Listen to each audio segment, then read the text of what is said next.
Como classificamos as dores e para que serve essas classificações? As respostas para essas perguntas nós vamos começar a ver hoje nessa aula sobre a classificação das dores. Eu me chamo Franklin Reis, sou médico neurocirurgião e especialista em dores. Pois bem, quando pensamos em classificar as dores, nós podemos, do ponto de vista inicial, classificarmos em 3 tipos de sistemas. Nós podemos classificá-las com relação ao tempo, sendo que pode ser aguda ou crônica.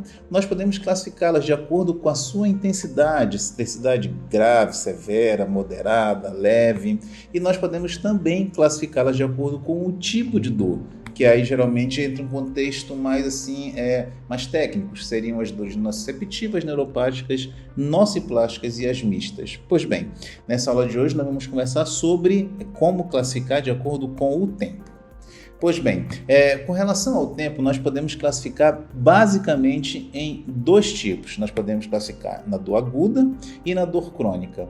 Quais são as classificações, quais são as características que compõem a dor aguda? Pois bem, que ela realmente é uma resposta normal a estímulos dolorosos. Então, há um prego fincado na pele, então tem um estímulo doloroso percebido pelo receptor, e, consequentemente, a gente sente a dor. A gente precisa sentir essa dor. Ela tem uma curta duração, a maioria das literaturas classifica que é uma dor que dura menos que 3 meses, e ela tem uma função vital, uma função de proteção ao nosso corpo, chamada dor adaptativa. Por quê? Se entra um prego na minha pele e eu não percebo essa dor, consequentemente há uma lesão tecidual aqui que vai se perpetuar e causar uma série de outras consequências.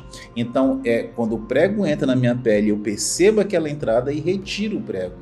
Um grande exemplo disso é paciente com dor, paciente com pé diabético, que o paciente perde a questão de perceber tão claramente esses estímulos e, consequentemente, há umas lesões nos pés que vão crescendo até causar problemas muito sérios, às vezes até com amputação do pé. Então veja como é importante sentirmos dor quando estamos falando de dor aguda. Outra característica importante dela é que ela responde muito bem aos tratamentos. Os tratamentos instituídos geralmente conseguem solucionar a grande maioria dos casos de dor aguda. E o que causou o fator etiológico daquela dor geralmente é de fácil identificação. A gente consegue perceber o que está causando e, consequentemente, agir naquela situação. E a dor crônica, hein? A dor crônica, ao contrário da aguda, ela já é aquela dor que persiste mais de 3 meses. Então, a partir de 3 meses para adiante, a gente já considera um paciente com dor crônica. Esse tipo de dor ela vai persistir além daquela resolução do processo que causou ela. Então, tive uma fratura. A fratura geralmente ia resolver em X tempo, só que não resolveu. A fratura pode ter resolvido, mas a dor ocasionada pela fratura persistiu. Então, ela está persistindo além daquilo que a causou. Não tem função vital, então ela não nos protege de absolutamente nada. É considerada pelo OMS já uma doença por si só e merece ser tratada dessa forma.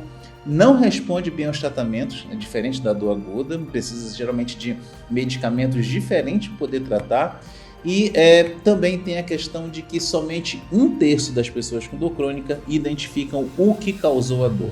É muito comum o paciente no consultório chegar e não lembrar como começou. Pois bem, essa foi a primeira aula e logo a segunda aula.